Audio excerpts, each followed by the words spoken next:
Olá, estudante, tudo bem? Seja bem-vindo a mais uma aula. Eu sou Andréia, sou professora de arte e hoje nós vamos falar sobre celebrações, sobre festas, sobre esportes e, claro, sobre arte. Nós vamos falar sobre os Jogos dos Povos Indígenas. Então, os Jogos dos Povos Indígenas é um evento oficial que traz as práticas indígenas para uma competição eletrizante e emocionante. E nós vamos conhecer um pouquinho sobre isso. Os Jogos dos Povos Indígenas tiveram início em outubro de 1996, com o objetivo de integrar as diferentes populações indígenas do Brasil, resgatando e celebrando essas culturas tradicionais, com base no lema: o importante não é competir, e sim celebrar. Então, nós temos aí uma definição muito tranquila sobre os Jogos dos Povos Indígenas, que é a questão, é uma competição, né? Obviamente traz esse cunho de competição, mas o mais importante não é em si a competição, vencer, é celebrar, compartilhar os conhecimentos, já que reúne dezenas de etnias que vão ali compartilhar as suas culturas. Porque ao contrário do que a gente pensa, as etnias indígenas, né, os povos indígenas, eles se dividem em vários grupos e cada um tem a sua peculiaridade, as suas características, as suas culturas que são diferentes. E nesse evento, o mais importante é esse compartilhamento, essa experiência de troca de culturas e costumes. Então, esse evento é organizado pelo Comitê Intertribal Indígena, ITC, com o apoio do Ministério dos Esportes e faz parte do calendário da Secretaria Nacional do Esportes. As sedes dos jogos situam-se em locais afastados dos grandes centros nas regiões norte e nordeste do país, onde há maior concentração de aldeias e etnias. Então, nós vamos conhecer algumas dessas características, algumas modalidades, na verdade. São várias modalidades, obviamente, que trazem o cunho esportivo, mas que são práticas do cotidiano indígena. E a gente vai conhecer alguns selecionados aqui. Vamos lá? Primeiramente, a gente vai ter aí a modalidade arco e flecha. Cada delegação pode inscrever 2 participantes diferentes, cada um com o direito a 3 tiros. O alvo se localiza em uma distância de 30 metros e é marcado pelo desenho de um peixe. Então, esse alvo aí, ele fica essa distância de 3 metros, 30 metros, na verdade, e esse peixe, a qual aqui está dizendo, né, é o alvo, e ele é dividido em pontuações, né, e cada tiro que o participante, o jogador, dá, ele vai somando essas pontuações. E quem fizer mais pontos no final, vence aí nessa modalidade. Aí a gente tem o conhecido cabo de guerra, que é bem o que também a gente já está acostumado. É disputado também em equipe, que pode ser tanto homens quanto mulheres. O objetivo é medir a força física dos participantes. Vencer o cabo de guerra significa ter os indígenas mais bem preparados para o confronto físico. E por isso é uma das provas mais esperadas dos jogos. Cada etnia pode inscrever 2 equipes, uma masculina e uma feminina, com 10 participantes cada uma. Aqui, obviamente, vence a equipe que conseguir puxar o outro time para o seu campo. Então, é medida aqui a força e a resistência dos indígenas. Temos também a canoagem. A canoagem, a canoa é o meio de transporte mais tradicionalmente utilizado pelas tribos indígenas. Porém, o tipo de canoa é o material utilizado para a sua fabricação e é bastante variável. Por isso, foi escolhida a canoa fabricada pelos Rickbatts, navegável por todos os territórios. Com os modelos oficial da disputa, cada delegação deve enviar 2 atletas.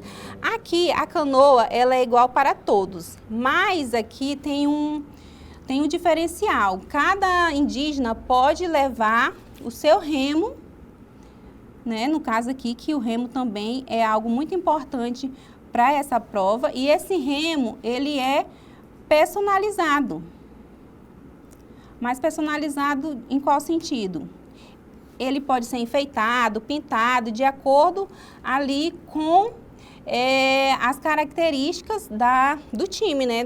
Em questão aqui, no caso aqui, da etnia a qual você está representando. No caso aqui, o indígena está representando. Aí nós temos aí a tora, a corrida com toras. Essa corrida de toras, as toras, né, são esses troncos, madeira feitas de buriti. E com uma massa em torno de 100 quilos. Então, é uma prova bastante difícil.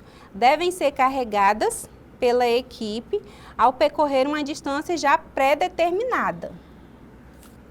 Para a competição, cada equipe deve inscrever 10 participantes.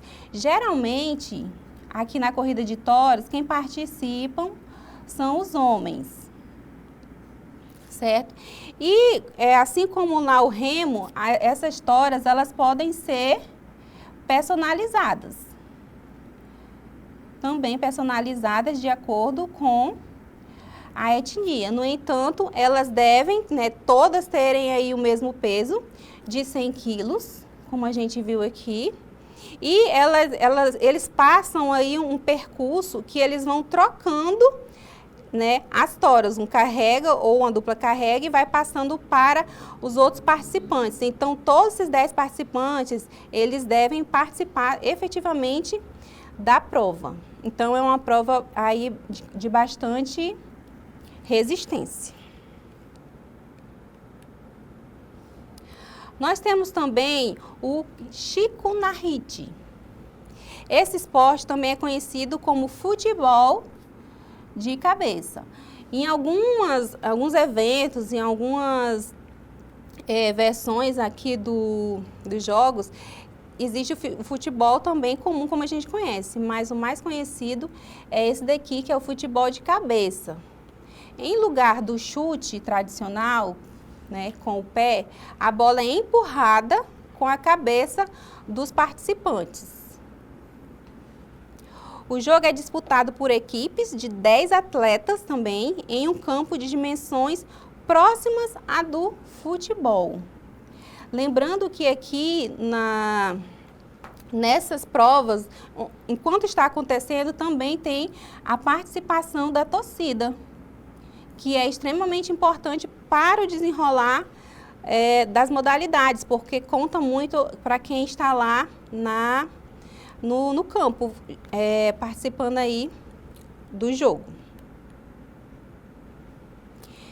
Então, os Jogos dos Povos Indígenas são considerados locais de convivência, de troca de saberes ancestrais e contemporâneos, propiciando a visibilidade da diversidade cultural indígena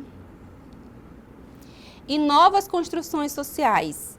O evento em questão possibilita a interação entre distintas etnias, resultando na apropriação da manifestação cultural, jogos e brincadeiras tradicionais, ritos, danças e adornos, bem como o do esporte, fenômeno que possibilita a ressignificação das práticas corporais indígenas. Então, a gente percebe aqui que os jogos eles servem para isso, como eu já falei no começo. Eles servem para viabilizar, né, para dar notoriedade para essas práticas que os indígenas já praticam no dia a dia. Então, eles elevam aquela prática ali para um lugar de esporte, para um lugar legítimo de esporte, certo? Vamos dar aqui uma recapitulada para o assunto ficar bem claro.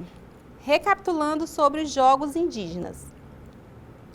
Surge da necessidade das comunidades indígenas, né? Dessa questão de integração.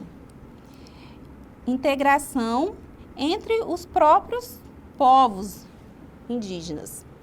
Os jogos acontecem anualmente, ou seja, uma vez por ano acontece os jogos de acordo com o calendário lá da Secretaria de Esportes. Tem como principal intuito a troca de saberes, a integração lá de novo, e a celebração da cultura indígena. Então, o mais importante é esse fortalecimento aí das culturas indígenas e dos seus grupos específicos. Agora, nós vamos dar uma olhadinha em um vídeo a qual a gente consegue perceber e visualizar bem rapidinho como que isso acontece, como que acontecem esses jogos.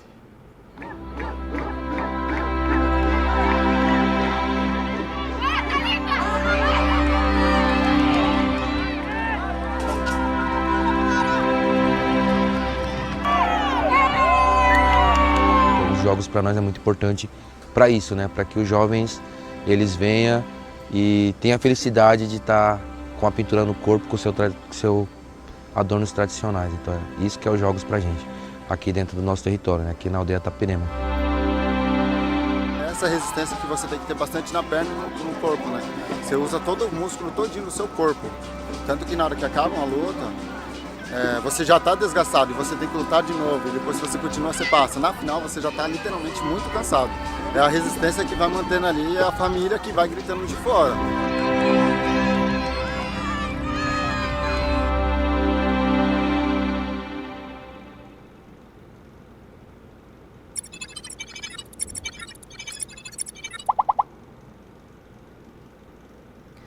Muito bem. Agora nós vamos para a atividade para a gente aplicar esse nosso conhecimento sobre os jogos dos povos indígenas. Vamos lá?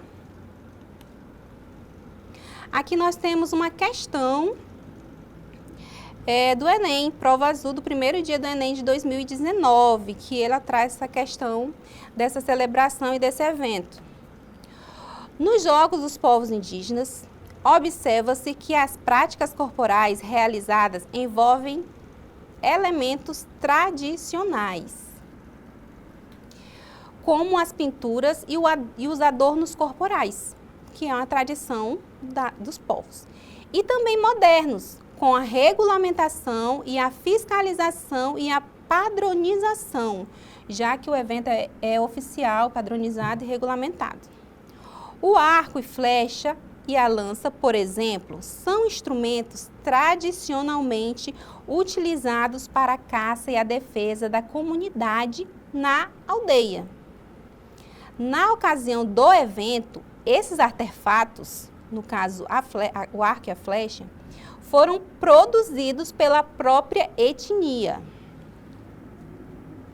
Porém, sua estruturação como modalidade esportiva promoveu uma semelhança entre as técnicas apresentadas com o sentido único da competição.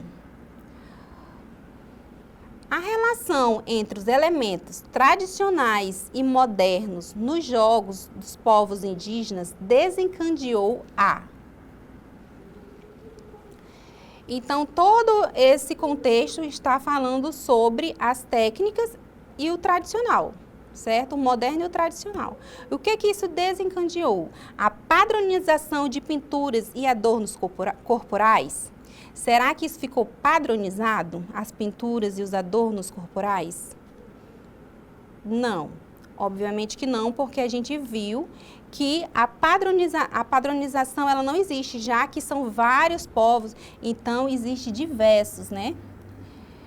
Diversos povos com pinturas diferentes, adornos diferentes, práticas diferentes, mas que eles vão ali compartilhar o seu conhecimento.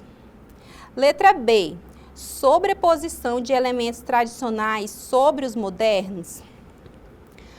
Não, também, porque aqui ele está juntando os dois, tanto os tradicionais quanto o moderno, para esse nível de competição, de esporte.